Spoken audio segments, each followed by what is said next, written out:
மா இல்லை பாப்பா, இன்னைக்கு என்ன சமையல்? இன்னைக்கு வந்து சாம்பார். ம் சாம்பார், காலிஃப்ளவர் வறுவல் பண்ணிடுமா? பண்ணிடலாம். இது எப்படி பண்ணணும்? இப்படியே நறுக்கிட்டு அப்படியே சமைக்க வேண்டியதுனா? அப்படியே நிறுத்திட்டு அப்படியே சமைக்கக்கூடாது. ம் இதுக்குள்ளே வந்து குட்டி குட்டியாக பச்சை கலரில் புழு இருக்கும் உள்ளார.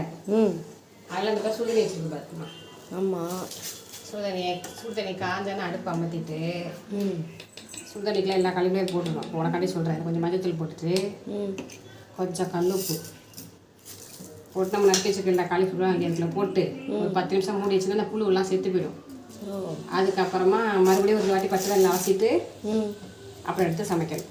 அப்புறமா நம்ம பொரியல், வறுவல், பஜ்ஜி, 65, காலிஃப்ளவர் பிரியாணி எது வேணாலும் செஞ்சுக்கலாம். ஆனால் சுடுதண்ணியில் 10 நிமிஷம் ஊற வச்சிடணும். குட்டி குட்டியாக கணக்கு தெரியாத புழு இருக்கும். ம் அவ்வளோதான்.